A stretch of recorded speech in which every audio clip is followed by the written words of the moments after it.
So happiness flip the script. Not good enough, more than good enough. Atelophobia is the fear of not being good enough or not being perfect. At times, everybody has feelings of not being good enough. Have you wondered where your internalized message of, "I am not good enough," comes from? Do you ever feel like you give life your best, you work hard, but still believe you will never get it right or cannot give yourself credit?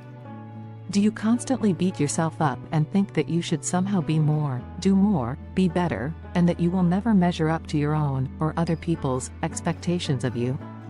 Over the years, case studies chronicle incredibly talented artists who gave up on their artistic talents or they hid their work because they believed it was not perfect or good enough.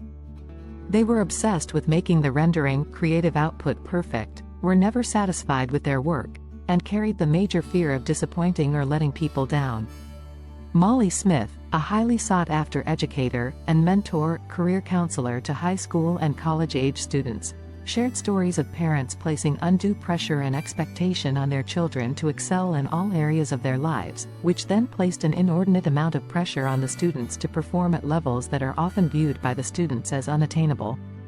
This, in turn, gave them subconscious messages that they were not good enough and that they would never be good enough, i.e., never meet their parents' expectations. The angst-ridden struggle for perfection in an environment teeming with hordes of high achievers and brilliant minds is fertile ground for the fear of not being perfect. It is a fear fueled by the race after an ever-elusive endpoint and the fear of not finishing the race at the front of the pack. Good enough is not a sufficient outcome, it is a sign of failure.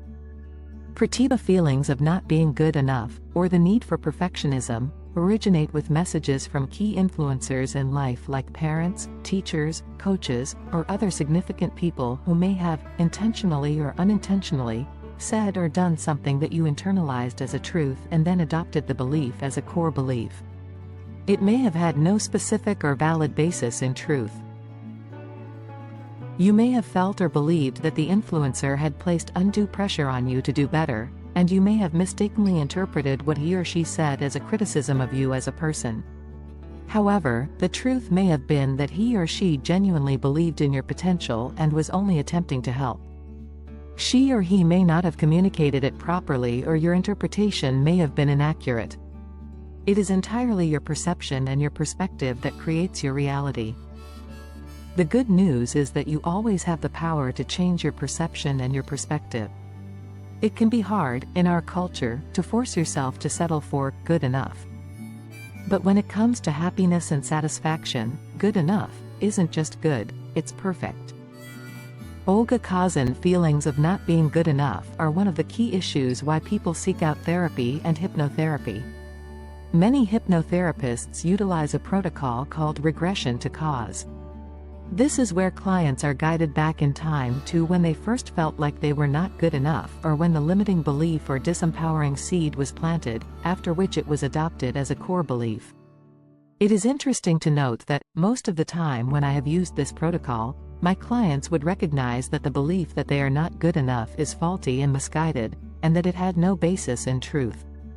Often, they discover that the people, influencers, who planted the negative or limiting seeds had their own issues and, unwittingly or deliberately, acted out from their own feelings of inadequacy. What if it is true that your deepest fear is not that you are not good enough, but that you are greater than your wildest dreams? What if your deepest fear is that you have so much to offer this world, and you just did not know how to express it? What if you gave yourself permission to express your unique talents, gifts, and brilliance? What if, deep in your core, you knew that playing small was not what you are called to do? What if you knew that the only thing that matters is that you get up every day and give your best? What if you also knew that your best is always more than good enough, and you always do your best? What if you knew that the only person's expectation you must live up to is your own? Acorn, there is no such thing as failure, only feedback. You are more than good enough. Note, the term, good enough, can imply mediocrity or barely enough. So, you are more than good enough.